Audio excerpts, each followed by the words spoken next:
শাহ আলম আপনার কাছে যাই। ফারুক হাসান বলছিলেন যে বোকা বানানোর একটা প্রবণতা রাজনৈতিক দলগুলোর মধ্যে থাকে।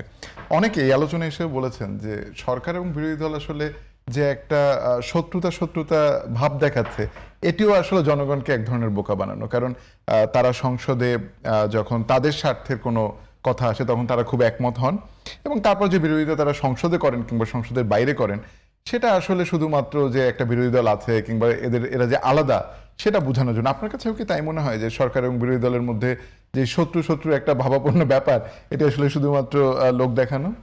আসলে রাজনীতিতে যে বোকা বানানো যে ওয়ার্ডটি ব্যবহার করা হয়, বিশেষ করে বিকজ বাংলাদেশ জামায়াত ইসলাম এবং 11 দলের জোট এবং বাংলাদেশ বিএনপি সহ আমাদের জোট, এই দুটা দলের মধ্যে জামায়াত ইসলাম এবং বিএনপি এটা 2001 থেকে 2006 সালে তারা ঐক্যবদ্ধভাবে নির্বাচন করে ক্ষমতায় এসেছিল। আসলে সেই প্রেক্ষাপটটি তারা মনে করতেছে মনে হয় জামায়াত এবং বিএনপি এক হয়ে গেছে।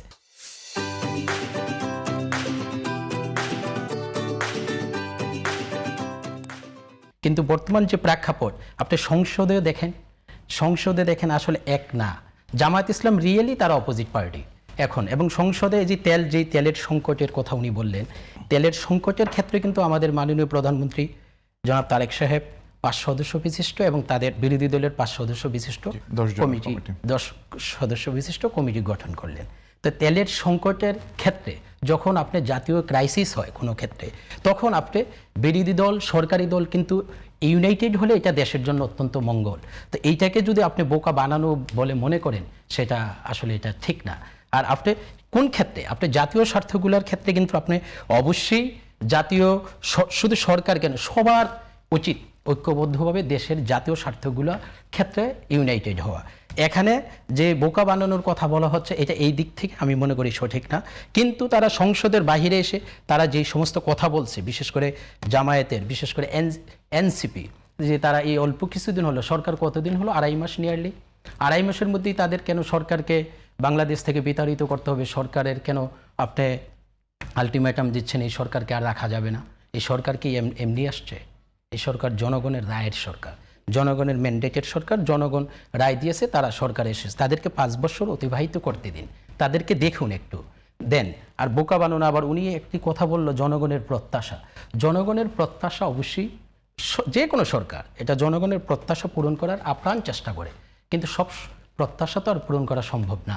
কিন্তু ইতিমধ্যে 2.5 মাসের যে একটি সরকার মোটামুটি অনেক যেটা তারা জনগণকে বলে দিয়ে আসছিল আমরা নির্বাচনের আগে, এই কথাগুলো যে আমরা এই কার্ডগুলো, যেমন বিশেষ করে ফ্যামিলি কার্ড, কৃষি কার্ড, এবং আপনি দেখেন ইমাম মুয়াজ্জিনদের যে ভাতা, এগুলো, এবং অসংখ্য যে খাল খনন কর্মসূচি সহ ধীরে ধীরে সরকার কিন্তু জনগণের প্রত্যাশা অনুযায়ী কাজ করে যাচ্ছে।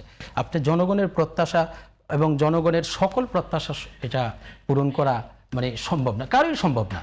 এই কথার সাথে আমি একমত। আপনি এবং বিএনপি সরকার একটা ভালো কি আপনি দেখেন, এই বিএনপি সরকার যখন 2001 থেকে 2006 সালে ক্ষমতায় ছিল, তখনই কিন্তু জনগণের প্রত্যাশা অনুযায়ী কাজ করছিল।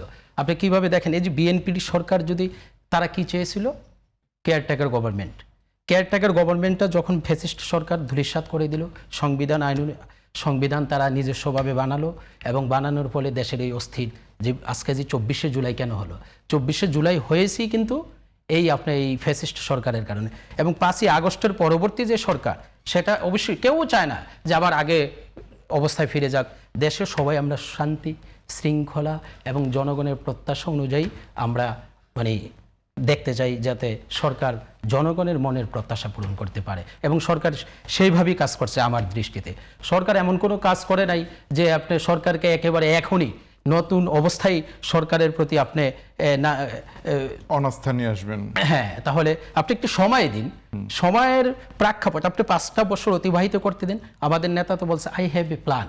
এই যে প্ল্যান শব্দটিকে আপনি যদি এই প্ল্যান শব্দটিকে আপনি সফলতার দিকে দেখতে চান, তাহলে তাদেরকে সময় দিতে হবে, আমি মনে করি।